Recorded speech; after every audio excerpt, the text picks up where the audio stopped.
Profound and subtle Dharma is rarely encountered in eons. Now we can follow it, may we realize Tathagata's meaning. To liberate beings from samsara, please generate supreme bodhicitta before today's teaching. Next, we will continue discussing the poison-destroying peacock. This treatise includes following the Buddha's life, transforming the 5 poisons into the path, engaging in actual practice, spreading the Dharma and destroying self-clinging. Among the 5 sections, we are now currently discussing the 4th section, spreading the Dharma. Within the 4th section on spreading the Dharma and its essential principles, there are the initial meaning, the true meaning, the final meaning, and the summarized meaning. The true meaning here involves thoroughly, greatly dispelling demonic activities, as well as briefly discussing the important propagation of the Dharma. The extensive refutation is divided into 4 distinct aspects: the 3 virtues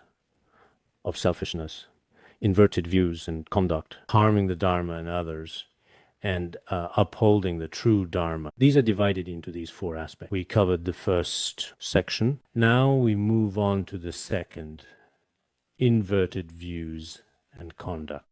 Within inverted views and conduct, there are 3 aspects. Monastics is deviant conduct, mantrikas reckless behavior, and the promoting nihilistic view of emptiness. The first of these is further divided into the following: disregarding acceptance and rejection and not upholding the precepts. We have finished disregarding acceptance and rejection. Let's discuss not upholding the precepts.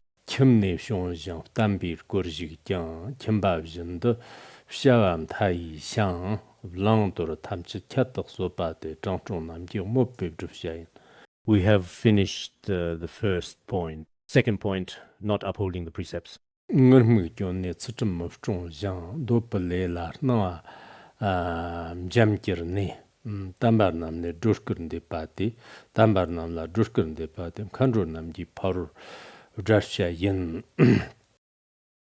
this verse, it says, though you wear the monastic robe, you do not keep the precepts, letting your fantasies run to lustful acts.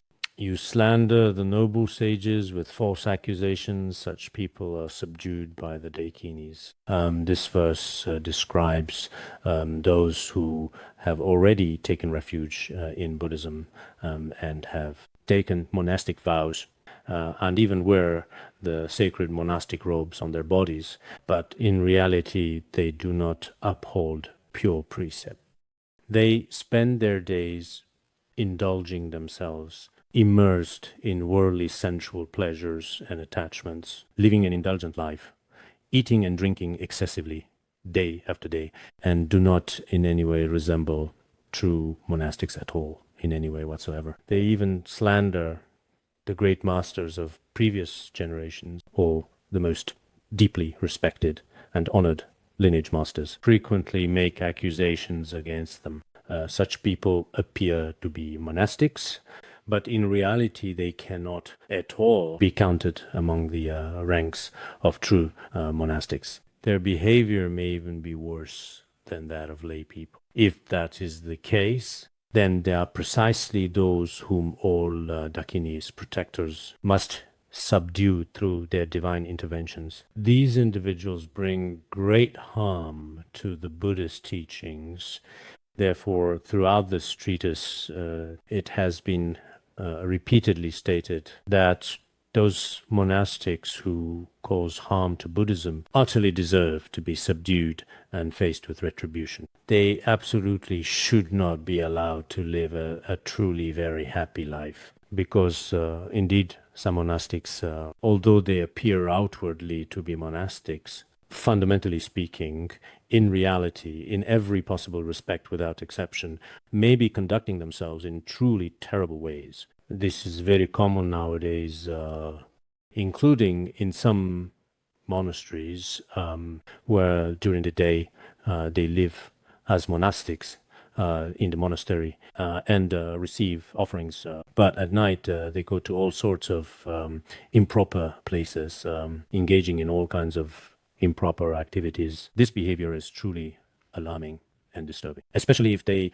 frequently slander noble practitioners and realized beings. The karmic consequences are also extremely frightening. Therefore, it may appear that they have spiritual practice, study, and wisdom, but in reality, it may actually be very harmful and potentially dangerous to themselves. After the parinirvana of His Holiness, there was one monastic nun in our community whose wisdom was quite impressive. Once during a Madhyamaka exam, then she ranked first among all the nuns. But for some reason, she then kept slandering Nagarjuna Bodhisattva. No matter how well an ordinary person study, to claim one surpasses Nagarjuna and Chandrakirti is absolutely impossible. In the end, she left Larungar very soon after. I have no idea of her fate in this life or the next. I'm not entirely certain, but as we know from scripture, Keishiti Garbha Sutra, I translated earlier, those who pretend to be monastics are actually hypocritical. They deceive many innocent lay practitioners. And in the end, they encounter all sorts of misfortunes in this very life. And after death, they fall into hell. Therefore, if our own spiritual practice is genuinely lacking, we should sincerely confess and repent. There is no need in this brief life to gossip or criticize others unnecessarily. It creates serious negative karma. A few years ago, we also discussed with everyone the sutra of the superior aspiration of bodhisattvas. When His Holiness was alive, he also taught this important scripture. It mentions that there were 60 monks during the time of Buddha Krakocanda, 60 bhikshus, because within their own mind streams, they were arrogant about their learning and discipline. They slandered two respected Dharma teachers maliciously. After making slander, they suffered in hell for lifetimes and eons. And later, for 500 lifetimes, they were reborn as blind, deaf, and so on. The karmic consequences they faced was terrifying. Therefore, in our daily lives, when we see groups of animals or groups of sentient beings being slaughtered and enduring suffering, in fact, it is because they collectively created negative karma. So in this context, on one hand, some monastics behave contrary to the Dharma, and at the same time, they frequently slander some senior masters. Because of such behavior, in reality, they will not experience happiness in this life or future lives. For everyone here, whether monastic or layperson, regardless of our status, we should each guard our own body, speech, and mind, especially our speech. Some of us often say negative things, constantly talking about others' faults and gossiping about right and wrong. If we continue, we will accumulate much negative karma through our speech. This is unnecessary. Even if the practice is lacking, if they can at least control their speech and maintain verbal discipline, this is extremely important. Otherwise, one will also be punished by the Dharma protectors and Dakinis. Indeed, whether within the monastic community or in Buddhist organizations, those who frequently engage in gossip often do not live long lives. After years of this, those who point out others' faults, we often see that such people do not live long. Even in their later years of life, they may be plagued by various illnesses and suffer greatly. This is a phenomenon that everyone has commonly seen or heard about. So during our lifetime in this world, in this human realm, it is actually very brief, just like a dream. In this short dreamlike world, we temporarily inhabit, there is no need to create a lot of negative karma. Some don't practice well, and that's understandable. Good practice is not that easy, and it requires various conditions and circumstances. So we can understand that some people do not practice well, but incomprehensibly, why anyone would deliberately criticize many great masters. Ordinary practitioners often engage in unnecessary disputes, but we are just repeating hearsay or listening to only one side. In this way, we can't actually verify anything. Listen to both sides and you will be enlightened. Listen to only one side and you will be in the dark. If we only listen to one side, there are many things in this world we will never truly understand or comprehend. If I meet someone who habitually points out faults, their words may sound very reasonable and convincing at first glance, but in reality, that's not true. Therefore, throughout the process of practice, slandering realized beings is harmful. The distinction between realized and ordinary people is something very difficult to discern. The Buddha said that apart from him, generally no one can truly know the mind stream of another person. Only I know these things. It is not easy for ordinary beings to know them. So someone who appears as butcher or prostitute, but in reality, as described in the lives of the great Indian siddhas, they might well be truly remarkable, accomplished masters. Therefore, in your daily practice, it is important to remember that you should try to ensure that your actions do not bring harm to Buddhism in any way. If you do cause harm to Buddhism, as mentioned in Vinaya Sutra, then you can return to lay life. After you return to lay life, you will appear to be a layperson as well. Returning to lay life as a layperson, people might gossip, talk about you, but after some time, it will neither benefit nor harm anyone. At that point, whatever you decide to do next, no matter what it is, you will have your own freedom. It also won't, in general, cause much harm to Buddhism. So if you keep the appearance of a monastic or a shramana while committing misconduct or frequently slander and disparage other noble and realized beings, the negative karma is extremely serious.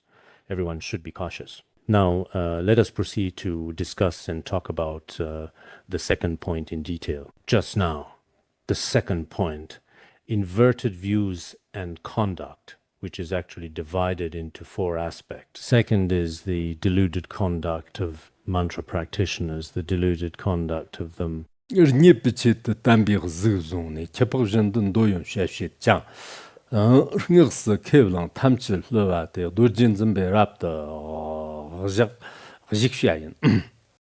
For the sake of wealth, they pretend to be saints, indulging in sensual pleasures like pigs and dogs. They claim to be mantra masters and deceive people. Such individuals will be destroyed by Vajradhara. Here it says that some people, in order to gain fame and recognition, wealth and material offerings, then simply pretend to be monastics or pretend to be saints. Then, in front of others, relying on their own imagination, they are always seeking fine food, good wine, beautiful companions, and so on. They indulge in pleasures like sights, sounds, fragrances, and tastes. When enjoying these pleasures, they appear to have no sense of restraint, just like pigs and dogs. As for pigs and dogs, as long as whenever they encounter it, they immediately start eating. In the same way, some people, whether eating meat or drinking alcohol, engaging in all sorts of wild and unrestrained, crazy behaviors without limitation. In the past, there were also some great accomplished masters, just like what is described in the biography of Tilopa. His behavior seems quite different from ordinary people. There was also a documentary called Crazy Wisdom that was released in the past about Chogyam Trungpa Rinpoche, which included many interviews with people. It covered his entire life journey from the Tibetan area to the West,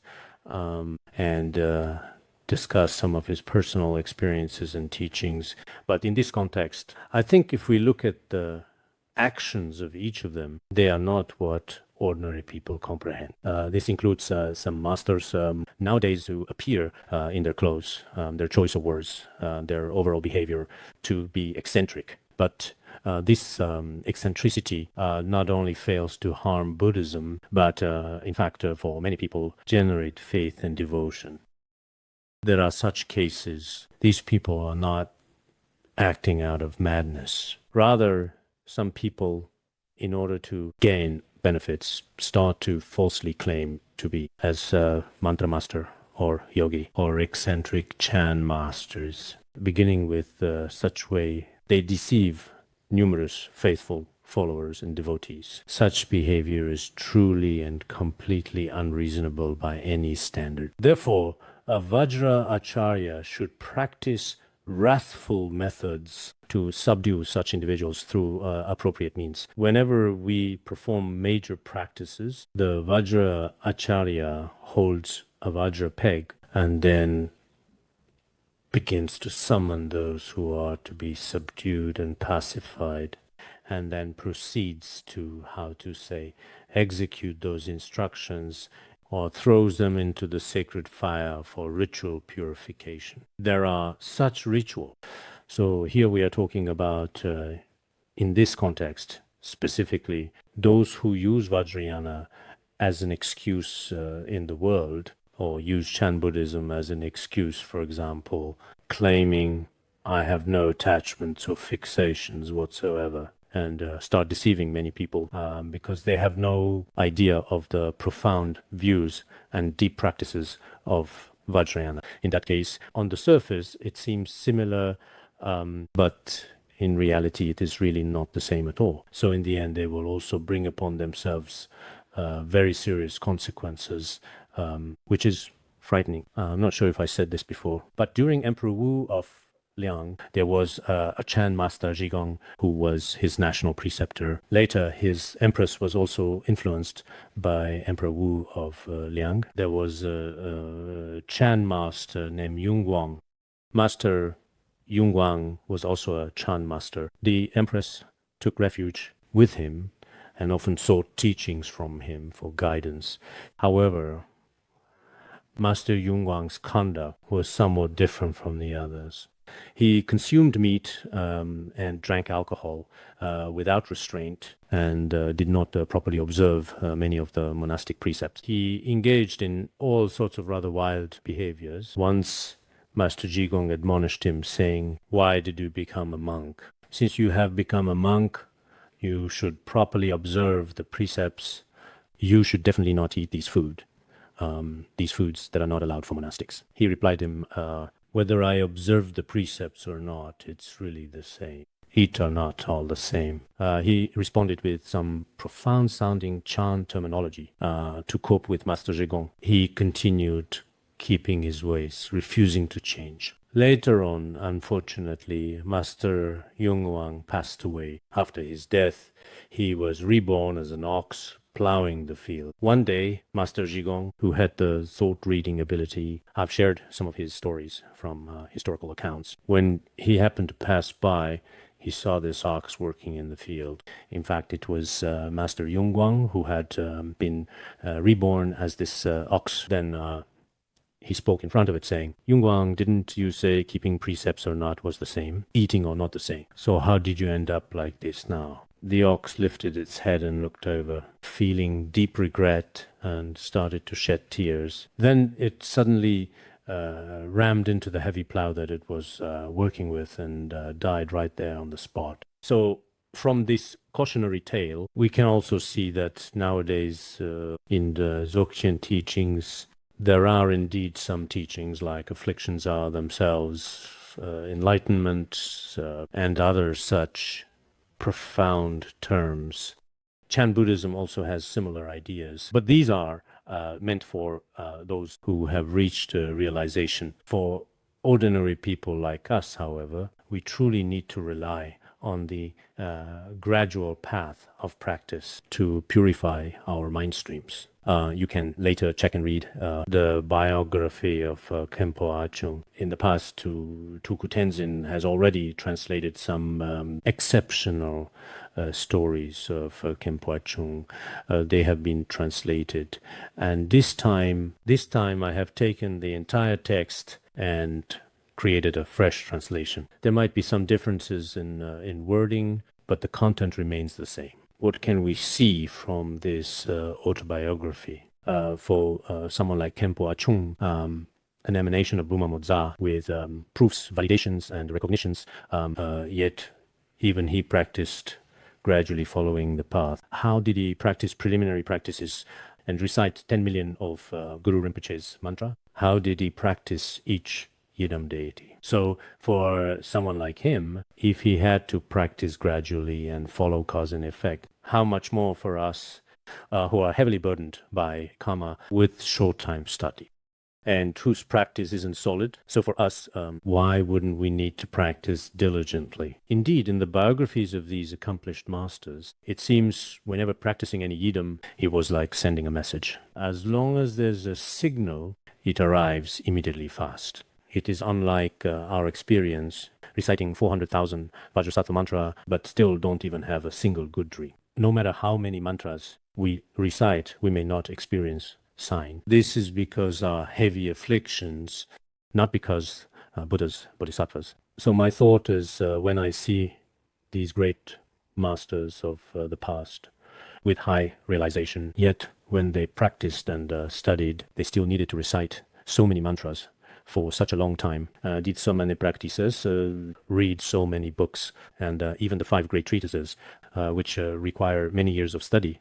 But all of them, from the very start, practiced day and night, tirelessly, without rest. From this, we can see that nowadays, perhaps only a very few of us who wear monastic robes, and yet on the Buddha's teachings, not only do we fail to give honor, but instead we create many causes for slander and disparagement. In this way, life truly has no meaning. So when we are discussing the poison-destroying peacock, everyone should also reflect on ourselves. Regardless of whether you are ordained or a lay person, you should never, under any circumstances, bring disgrace or dishonor to Buddhism because of your identity. This is very important. If you do not bring disgrace to Buddhism, it is a significant contribution.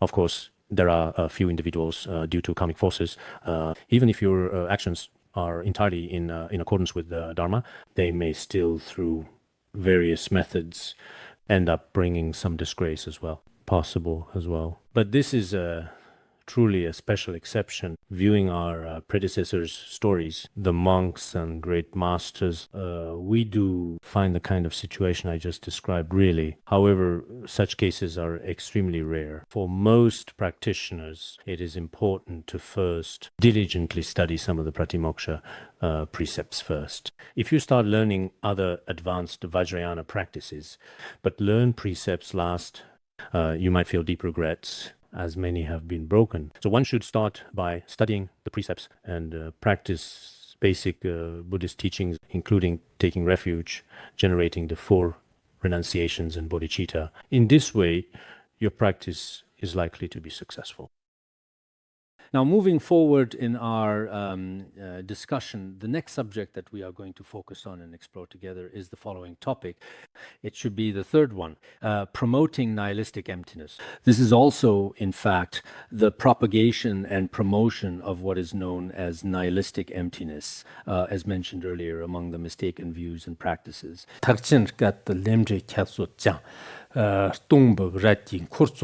Kursuk lawa yi ngombo vjenda rkuru zwa te tamtsik janji ngavdi drashayin.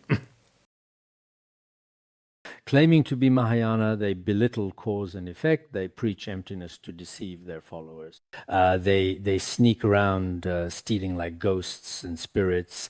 They are the ones who should be subdued by vow keepers, mantra masters. Some people often claim to be genuine Mahayana practitioners, but under the guise of being supposedly so-called Mahayana practitioners, as they claim, they disparage and belittle the principles of karma and causality, the fundamental laws of cause and effect in our daily lives. They start to preach that everything is emptiness, that nothing truly exists. Many might enjoy listening to them, especially nowadays, those who are eloquent, who speak in a way that seems logical, whose reasoning doesn't appear confused. Such individuals naturally attract a large number of listeners wherever they go, as their words seem convincing and profound. Moreover, their covert actions, in particular, which seem quite sneaky, furtive, and secretive in nature, but in reality, they start to steal the wealth of many people. Acting in this way, they start stealing. They are just like a clever thief who outwardly appears very genuine, but in reality, he starts to act covertly, and on a deeper level, he begins to harm others. They don't openly and blatantly say it, but act like a fierce ghost or a specter, sucking the very essence and vitality from people. Indeed, you can't detect it at all. But gradually and slowly, he absorbs all the essence of a person's body and mind. Such people are also worthy of being subdued. A dedicated mantra practitioner with sacred vows can effectively subdue them by practicing these profound and authentic tantric practices. That's why Dharma in his wisdom, used various Vajrayana methods to counteract such harmful influences. Such people should also, in situations like this, be subdued. Why is that? Because they claim to propagate Mahayana Dharma, but in reality, they see everything as emptiness and fail to recognize genuine practitioners progressing on the path. So some of us practitioners begin studying the fundamental verses of the middle way. Among some Buddhists I have encountered, I often suggest them to first study the preliminary practices, way of the bodhisattva, then learn precepts and stages of the path. Once you have established this foundation, then you can go on to study Vajrayana and Madhyamaka Mahayana, including Prajna Paramita. Otherwise, if you start from the top and work down, it can indeed sometimes be a bit troublesome. When first studying Madhyamaka philosophy, indeed, when confronted with Madhyamaka reasoning, nothing truly exists. Even if learning the middle way, if some people haven't established the foundation of the preliminary practices, they've studied fundamental verses on the middle way and the 100 verses for several times, yet still not grasping the basic Buddhist views. If you negate everything completely, this creates great challenges. In Chan Buddhism in Han region, they teach all forms are illusory. Beginning with this famous teaching from the Diamond Sutra, they dismiss good brings good, bad brings bad, which is a genuine law. Nowadays, in some temples, people perform prostrations. Some engage in prayers and make aspirations. I've heard that some monks come over and start telling them, why are you spending so much time reciting scriptures? Why are you doing prostrations? All forms are illusory. Everything is empty. Why engage in these practices? These are some very frightening things. The Mahayana Sutra of the Secret Adornment says that even evils as great as Mount Sumeru are not really terrifying and frightening.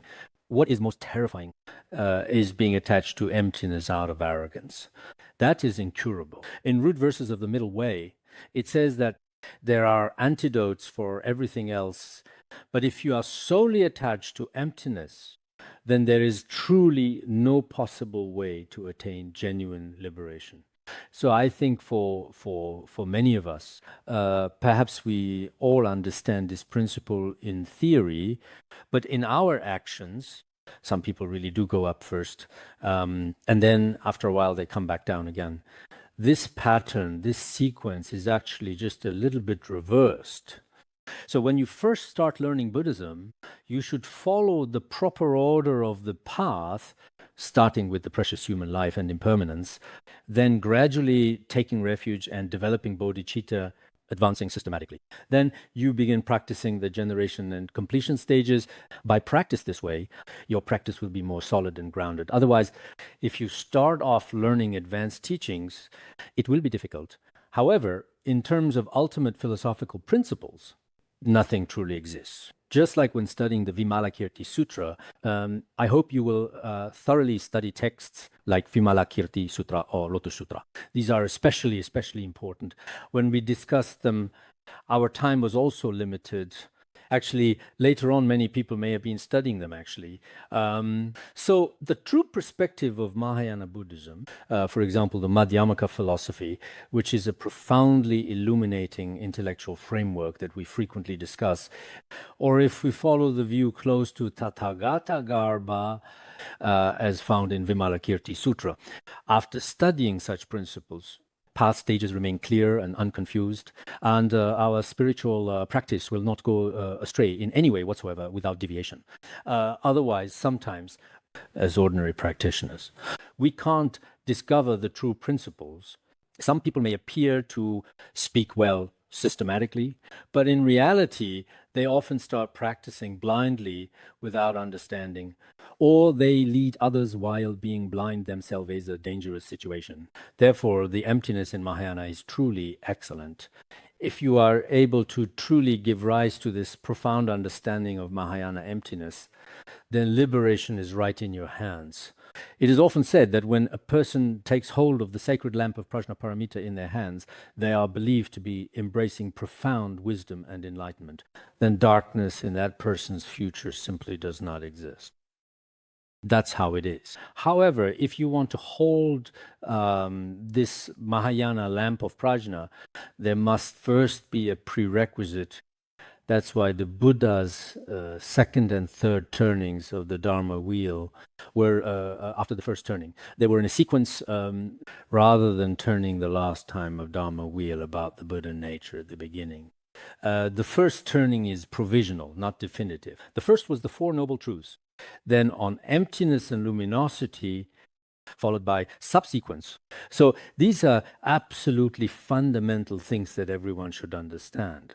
Otherwise, if we look back at that time, wasn't it Emperor Wu of Liang Dynasty who was responsible for those events?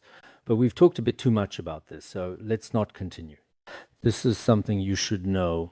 That's why when Mahayana Buddhism first entered China, some people simply really couldn't accept it at the time. Even Emperor Wu of Liang Dynasty didn't accept it at first. There were indeed some reasons for this. Our environment and context influence our understanding. It's important to study step by step. We emphasize sequential learning. Mahayana Buddhism and emptiness are beneficial, but without proper foundation, it's just like the story of Hashang Mahayana that we've talked about before. When he first arrived in Lhasa, a significant transformation occurred that all the offering lamps in Lhasa's monasteries were extinguished. Actually, the best method for us is, on one hand, to carefully contemplate the ultimate view of emptiness, which is considered to be very important. But equally important is conventional practices such as mantra recitation, cultivation, and aspirations. This is very important. By integrating both aspects, we achieve the perfect harmonious balance. It's extremely solid and reliable, and you won't go astray. This principle is important to remember. Next, the third point is harming the Dharma and others. According to the outline, harming the Dharma and others is divided into three aspects. The first is fabricating inferior teachings and misrepresentations. Then sacrificing greater benefits for smaller advantages. And finally, the blind leading the blind. These are the three aspects. Let's begin by taking a look at the very first one on our list, which we will discuss now. What is the first one? Regarding the entirety of Buddha's teachings as without benefit, while boasting of profound and secret tantric instructions, the inferior verses that are fabricated from deluded thoughts, he is rightfully disparaged by all true sages. So, as mentioned earlier, as we have already mentioned, the first point is fabricating inferior teachings and misrepresentations. So, how should we understand this? Regarding the entirety of Buddhist teachings, they claim there is absolutely no benefit whatsoever. But such a person often tends to think of themselves as someone who already possesses very profound tantric instructions as they think. And then they themselves, as we discussed yesterday, like fake Turtons and fake masters, believe that what they have fabricated, these various treatises, theories, writings, and verses, are all quite remarkable in their own eyes.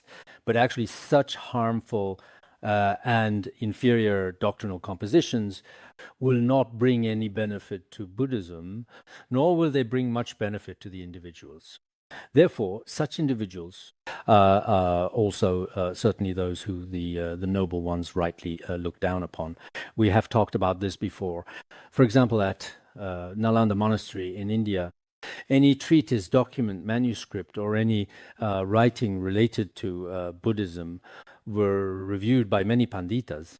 During the evaluation, if something was written particularly poorly, they would tie it to a dog's tail as a clear, visible sign demonstrating its inappropriateness and inferior quality. This public display served as a warning. For these important reasons, generally speaking, the treatises composed by the great masters of India, whether in terms of logic or meaning, were of high quality. Even now, when we look at any commentary in our treatises, for example, or in our scholarly works, we find the language elegant and refined, and the logic is especially rigorous, with each layer closely connected. They are truly excellent. So if this is lacking, many Buddhists nowadays think that, as mentioned earlier, what they express from their own wisdom, or what they consider to be exceptionally well composed, in fact, may not necessarily benefit Buddhism as a whole. If something clearly does not bring significant benefit to Buddhism, then such treatises are actually of little significance for the Buddhist tradition.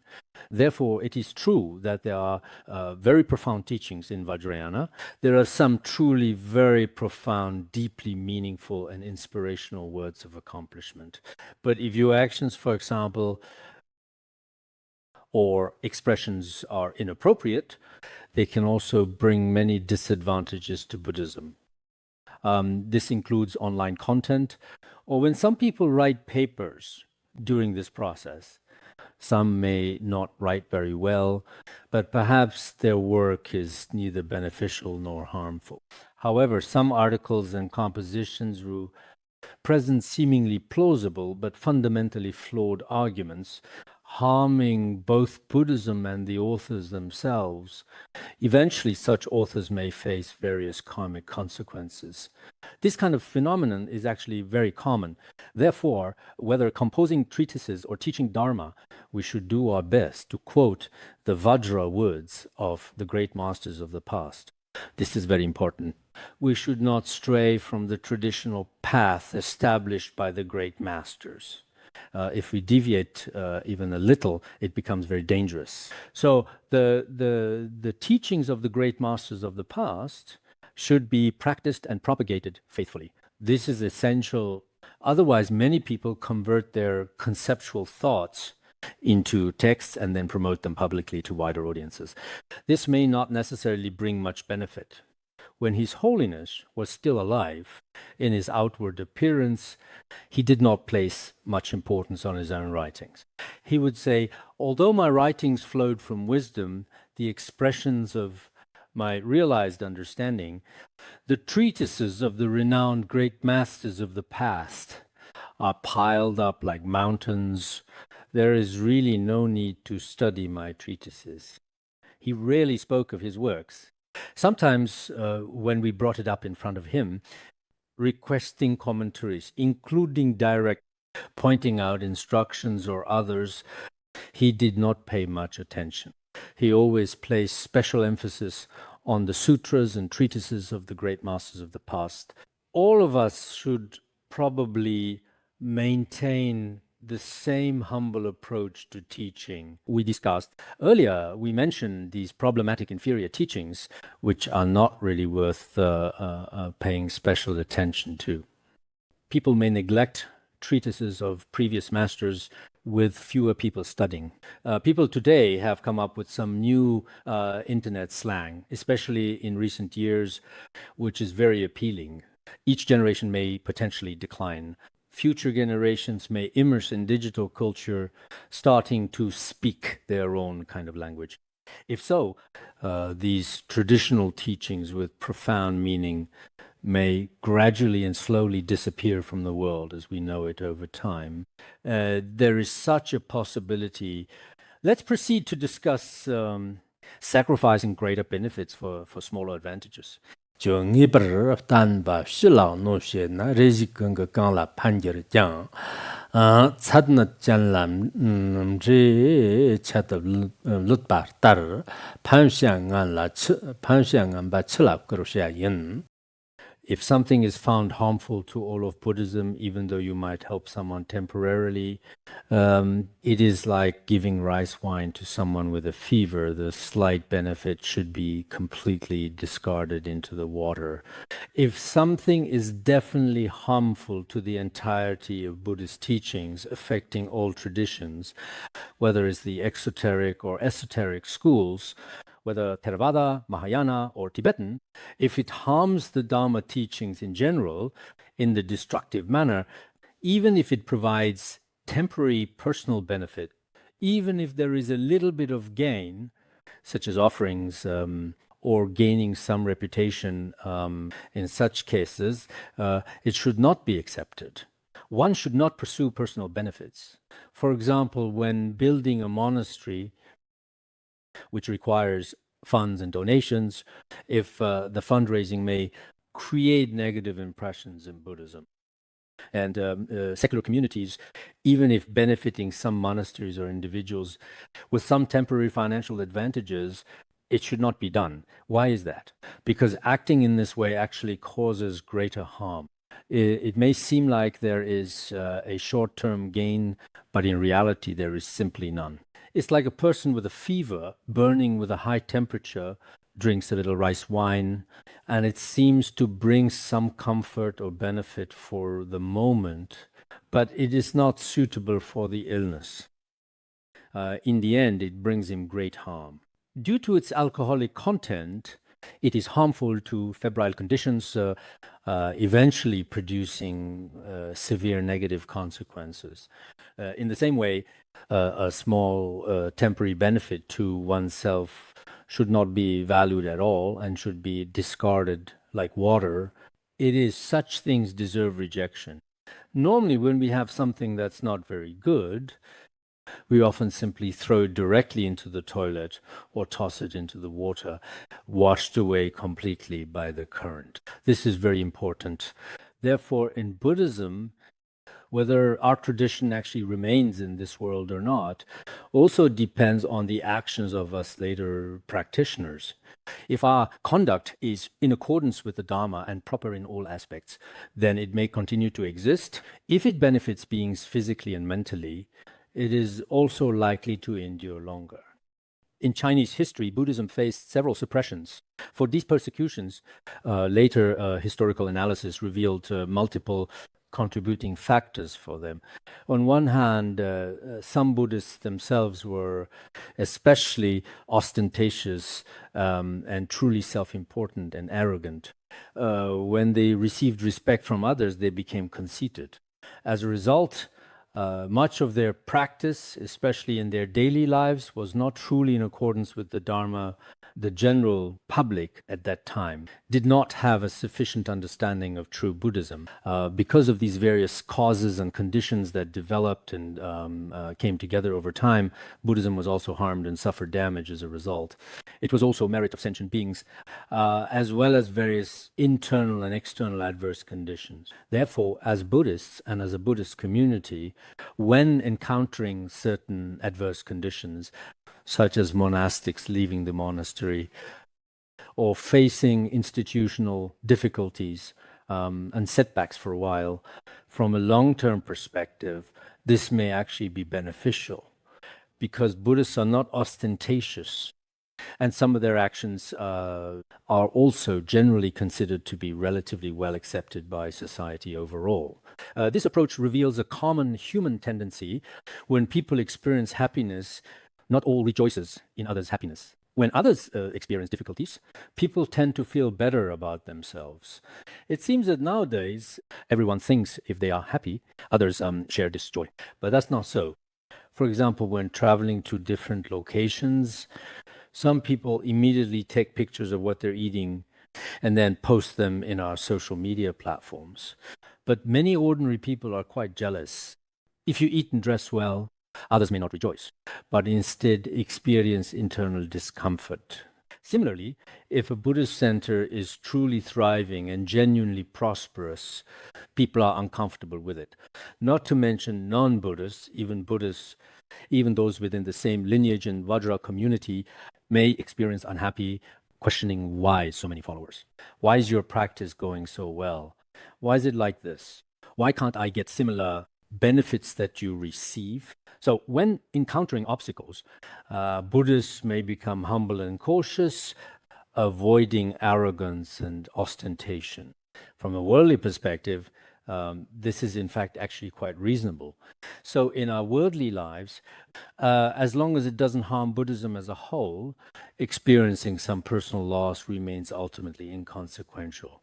Everyone is like this. Actually in life, I think that sometimes being slandered is better than being praised. Initially unhappy, but in the long run, the benefits tend to be greater and more lasting. Similarly, if spiritual practice is too smooth, it may mean decline coming. If things are too difficult to handle or manage and full of obstacles, perhaps that will actually really help you a lot. There is room to improve mind stream.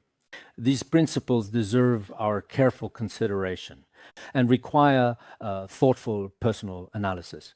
What appears negative might ultimately prove tremendously beneficial. Some things are like this. Next, the third point, the blind leading the blind. 투바 중이 접접 nganba ta nyom thom thom chok de ngarger te lamrem me pe lumbo chpar nam khibar nam gi choma ba wapshayin. Those with little learning and poor accomplishment often take common siddhis as supreme attainments. Without stage of the path, leading ignorant crowds, such people are truly scorned as dogs by the wise. Some people are quite ignorant and narrow-minded. They have not engaged in any study or contemplation. Their character is also quite poor, but due to some unknown coincidental circumstances, they seem to show an appearance of accomplishment, some clairvoyance or some worldly achievement shared by others. They have attained some accomplishments. He simply mistakenly believed, I have already attained supreme realization. They think they truly possess something quite important and significant. I truly possess a bit of what is described in the Dharma. They believe they've attained liberation from defilements. They are conceited in this way. But such people, in fact, have never received teachings according to the stages of the Buddhist path. For this reason, they begin to personally guide ignorant beings themselves. Though lacking stages, they still go on to lead some foolish beings.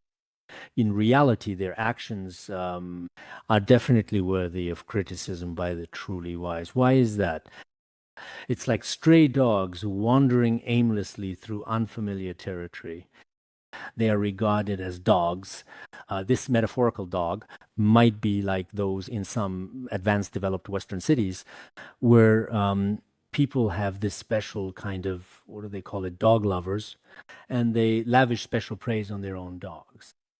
Some even value them more than their own parents in certain situations, in fact.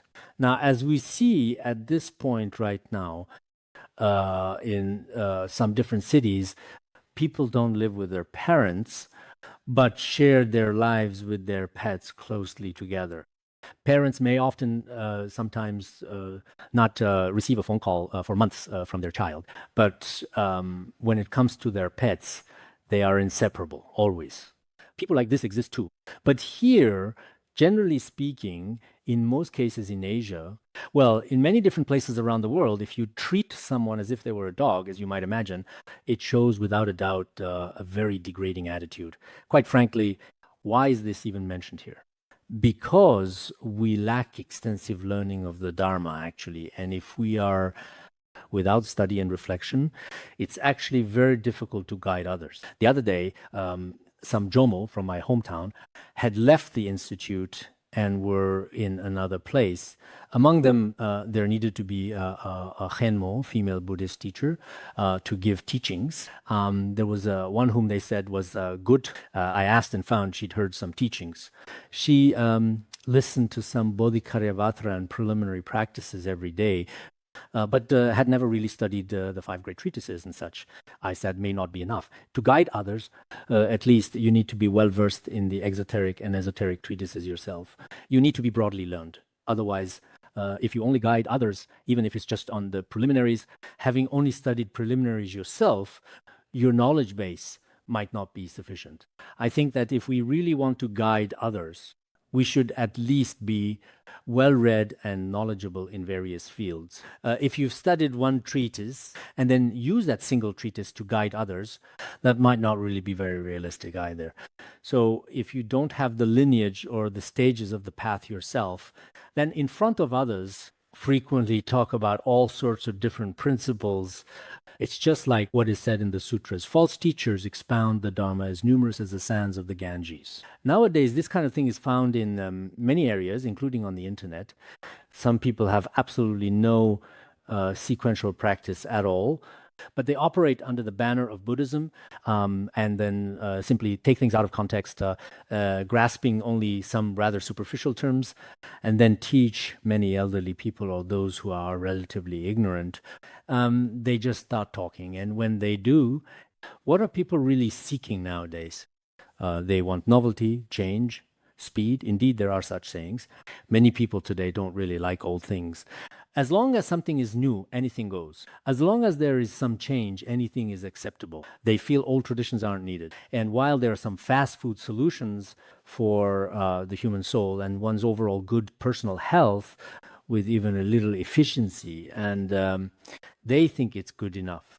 So nowadays, many people really feel that as long as they can be a little more open-minded, they lack the ability to truly understand things in depth. As a result, in particular, in many different areas throughout today's world, people value health so much. So there are some nutritionists and also some fake nutritionists. Many people are also constantly in pursuit of true happiness for their minds, because nowadays depression and these mental illnesses are common. At such times, some people use the name of religion, including Taoism, or commonly used Buddhist terms to start their activities. If you have actual practice and have truly benefited, it's okay to share this. As long as it benefits others, it's acceptable. However, in our society, things are indeed extremely mixed and complicated. It's absolutely not clear-cut or straightforward.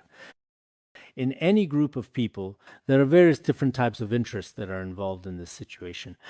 Why is it that Buddhism now also has such influence? In fact, part of Buddhism focuses on having their own faith. Once they have faith, they start making special offerings and begin selling various items and goods, all done in the name of their faith. In this way, or rather in this particular manner, it becomes a kind of form of capital. For people are genuinely seeking faith or the Dharma for some people, while others ultimately use it to satisfy their own personal interests. These interests at that time exist at every level. There are both real and fake parts. Some are relatively genuine, while others are, in many cases, entirely based on a set of completely false logic. They have an artificial or fake process as well that is obviously not real. We know that. This is quite clear, actually. So what should we be thinking about at this point? We should consider that in this world, if there are no knowledgeable people to guide others, things may seem fine for the time being and can be done relatively well. But in reality, there are indeed some significant problems. Nowadays, many Buddhists and some monks often promote products. Now, they use all kinds of health-related in their daily lives and various other terms, and then they actually begin do something. Actually, as a Buddhist, can you promote products or not? Because promoting commercial products is actually a particular kind of industry chain, you could say in this way. So it's in fact a particular type of capital, primarily driven by demand. If everyone in the world is doing this, then there's nothing wrong with it. But from another perspective, one must clearly distinguish between faith and material things. This must be analyzed clearly. So, for example, we say, this is blessed by the guru. What is this?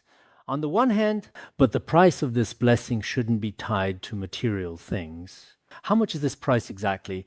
If you do that, hard to justify. So you can have faith. A celebrity in the world, something that they've touched or used is indeed valuable. But what is the value of that? It's also a kind of faith, form of admiration. Buddhism may have similar situations, but we practicing Buddhists ourselves, pricing these items, set the price of these items carefully based on the specific nature and details of their blessing, it might be difficult even for appraisers to assess. So these aspects probably need to be analyzed gradually in a careful and step-by-step manner with patience and attention to detail. Next, what we're going to talk about is an important point that will help us better understand the topic. Please pay attention as we move forward to discuss this together. From the fourth section, protecting the true Dharma, systematically and carefully divided into three fundamental aspects. Abandoning Hinayana and protecting Dharma. The second is willing to fall to protect the true Dharma and mistaken protection of the Dharma. Those three aspects in total. First, abandoning the lesser vehicle to protect the true Dharma. We will be discuss this now. Sangyeptan la jawo gongwa na susur tar la zombur lomkir ne lagbar shapi mburchok mafshet bar tamba jigbar tamba jigla tamba tsare che. When enemies rise up against the Buddha's teachings, it would be absurd if your pride in the excellence of the monastic vows stopped you from performing the authorized rituals for returning your vows and made you keep them in the face of the teaching's destruction.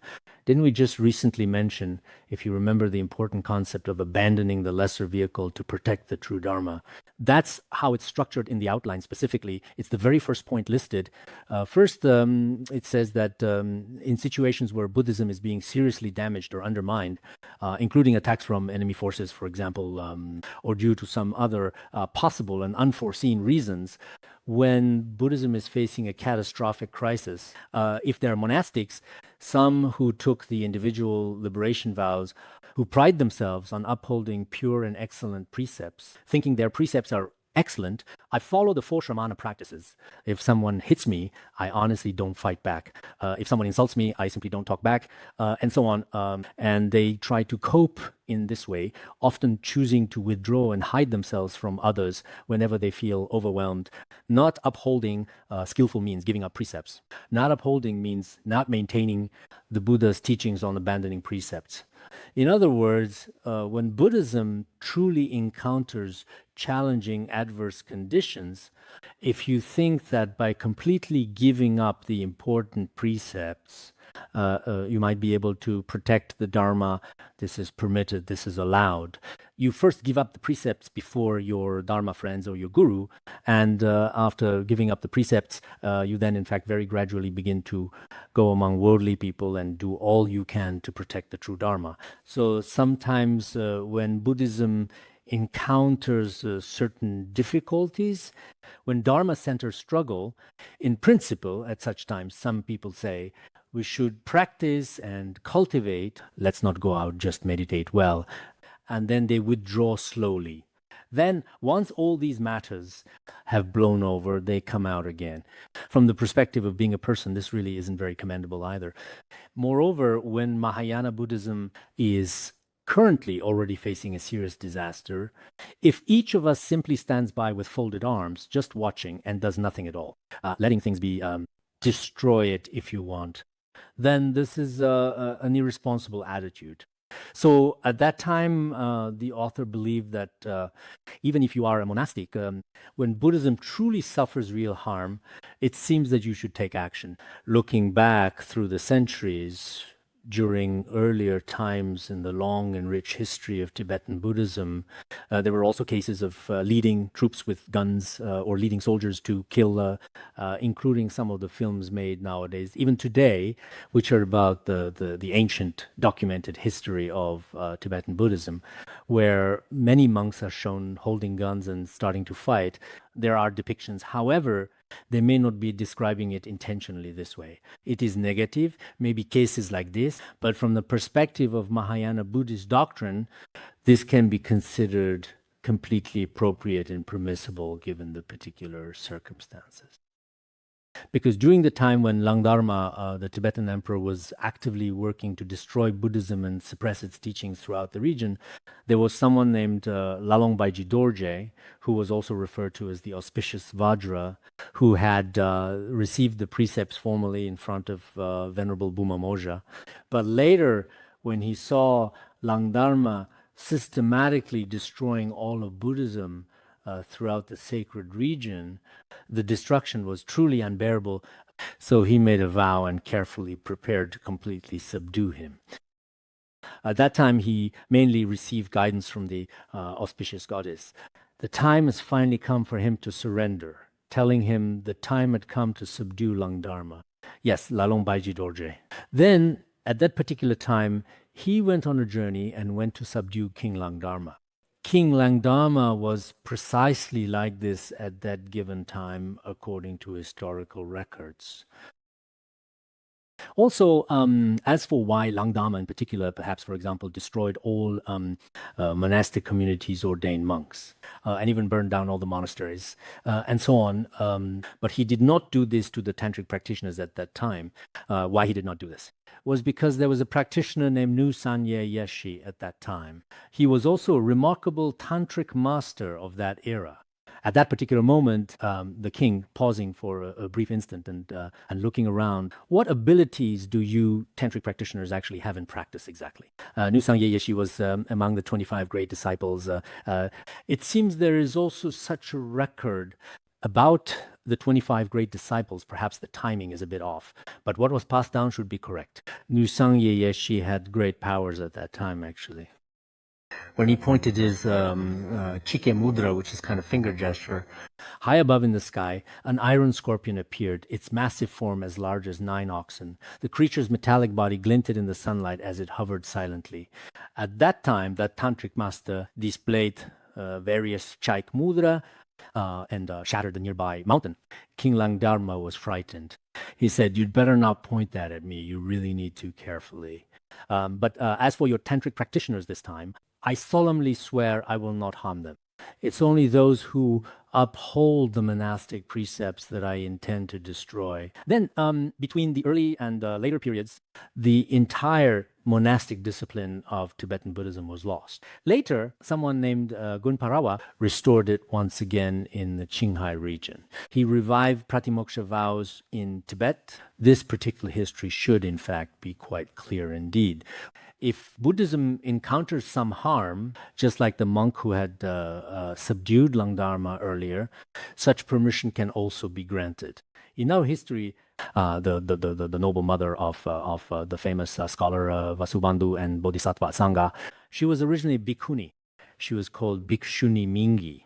But at that time, in India, there were also many instances where Buddhism was destroyed, and later no one propagated it. This Bhikshuni must have been quite remarkable. Otherwise, having such thoughts would not necessarily have led to later achievements. She thought to herself, "My personal status is rather low. Even when things seem difficult or uncertain, I remind myself that I can find a way forward if I stay determined. I can have a few sons who could then begin to spread the Dharma." Later, she interacted with people from different castes and various backgrounds, and then gave birth to 3 children in total. After these children grew up, they then asked, What exactly is our father's caste? Could you tell us, please? Their mother said, I brought all three of you into this complex world, which is not for you to cling to your caste, but to spread the Dharma. She, with great care and patience, then proceeded to teach them about propagating the Dharma. Both the noted scholar Vasubandhu and the renowned Bodhisattva Asanga became highly accomplished and revered figures in Buddhist philosophy. Among the scholars of our Yogacara school, the Mahayana practitioners, there was also one named Stiramati Shizixian. When the three brothers were still very young, during the earliest, they all made mutual promises and commitments to each other. They agreed that whoever attained rebirth or enlightenment first would return to tell the others. Stiramati was the first to die. He spent his precious time peacefully and joyfully playing in the vast, wondrous heavenly realms and forgot to return to the human world to inform them. These stories have been told before, haven't they? So the point here is that for the sake of spreading the Mahayana Dharma, even giving up the precepts is acceptable, or if some of one's actions slightly conflict with the previous pratimoksha precepts, that is also considered to be an acceptable option, and it is perfectly fine to proceed with that choice as well. Of course, as long as one has the ability to spread the Mahayana teachings, this is unavoidable. As we know, this includes the special, unique, and significant periods in our own history when many great masters, whether in terms of their distinctive attire, their overall appearance, or their particular behavior, relaxed the strict observance of the bhikshu and bhikshuni precepts from before. There was a bit more leniency. Of course, some people might look forward to such situations and feel quite happy if there is a chance to wear lay clothes and act against the Dharma immediately. This is due to their lack of right understanding, and mindfulness is a careless fault. But there are some who have no trace of selfish desire. When Buddhism from time to time faces certain dangers, as described in the Pratimoksha precepts ritual, they first relinquish precepts before knowledgeable people in the community. After renouncing vows, they begin to enthusiastically join others in spreading the precious Buddhist Dharma. In this process, one may also feel it is necessary to manifest such an appearance, and will begin to promote Mahayana Buddhism in this way as well. We cannot just let it be destroyed without doing anything. If Buddhism has already been wiped out entirely, yet many people say, I am a monastic, a practitioner, I cannot argue with them. If that's the case, this is quite a rare thing. Heaven and earth find it rare. Didn't you generate the Mahayana bodhicitta? How can you simply just watch it be destroyed, allow it to decline right in front of your eyes without doing anything at all, without even trying to stop it? Don't you care at all about this? So in our brief lives, all of us should also perhaps, even if you don't give up your vows in the future, or go off to war, or immediately do something else.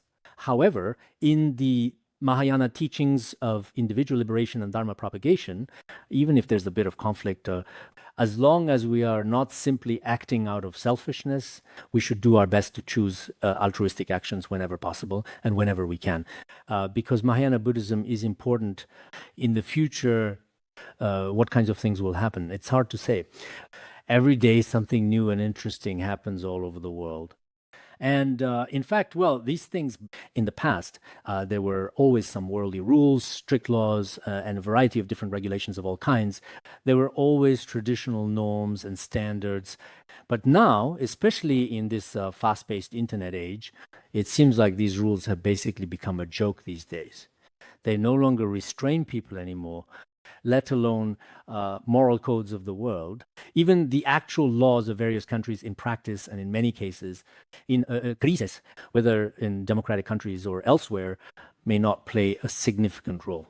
In this constantly ever-changing world, the lives of us Buddhists and many of the actions of Buddhists may also undergo changes. I've mentioned before that we can't assume things will always be as they are today. There may come a day when there are huge, even tremendous changes, and everyone will need to know how to face them. We should think ahead and prepare, but later on, in reality, perhaps some people have already sensed this. So as Buddhists, change can actually be good. As long as our minds do not waver many, ordinary people are like this. Whether it's this kind of faith or this kind of confidence, it has taken deep root and become ingrained in our bones. To try to overturn or abandon it temporarily and simply overthrow or completely quit is simply impossible. So I believe that we truly take these ideas and values and integrate them deeply into our hearts, making this kind of faith and understanding, it is truly important actually. With this understanding, let alone the altruistic bodhicitta, the important responsibility and sincere commitment to spread the Dharma, if we have these, no matter when, no matter where, it is always possible for a person to show or demonstrate their power. This means that whenever the opportunity arises, one can make contribution. So here, it is also mentioned that at critical moments, priority is spreading Dharma and helping beings. Everything else is not so important. But this point, I also feel that many of our Dharma friends are truly outstanding in this regard. This year, I still feel quite gratified that after so many years of my efforts and advice, whenever various kinds of contributions are made, they are truly put to use when real situations arise. Moreover, many people do so without complaints. Everyone, no matter where in the world they are, wherever they may be, in whatever pure land they go to, no matter where it may be, devotes themselves to practice and spreading the Dharma. Everyone's situation is different. And there are only all sorts of complex causes and conditions, past life, karma, existe, as well as external conditions in this life. But for most people, overall, the tendency towards selfishness is relatively low, while altruism and spreading the Dharma, relatively speaking, it is quite good. So personally, no matter what I encounter in my life throughout my journey, even when I encounter difficult or unexpected situations, my mindset remains relatively stable. There's nothing major that I find hard to accept. For most things, actually, if you look at their positive side, everything will turn out well. If we always focus on the negative, everything will feel painful. Even if you are at your happiest, with food to eat and clothing, you would still feel it's painful. Nothing can be done about this. So I think everyone should certainly take this opportunity, as it is also a kind of encouragement for our practice, and it helps us contemplate impermanence more. Through impermanence, our own practice should, in our daily lives, benefit us. Of course, very few people rely on these, have completely collapsed from this. This is unavoidable. We are unable to stop the powerful karma of sentient beings. There's nothing we can do about it, but no matter what, everything should be seen as the best kind of opportunity. Each of us should adjust our own mindset. Adjusting our mindset is extremely important. If your mindset's well adjusted, even the biggest and complex problems can be faced more smoothly. If your mindset is not good, even a very small issue, maybe he will fall down in front of this. So we should often pray to the Guru and the three jewels. We should practice Dharma protectors together regularly. At the same time, in everything we do, we should always remember past life karma and present adversity obstacles. We really should not have any complaints and should face with steady and calm courage whatever lies ahead, as we must, remembering the blessings of the Guru and three jewels. Then face it willingly and move forward with a joyful heart, with confidence, optimism, and peace. In this way, I believe everything will only get better and better. We'll stop here today.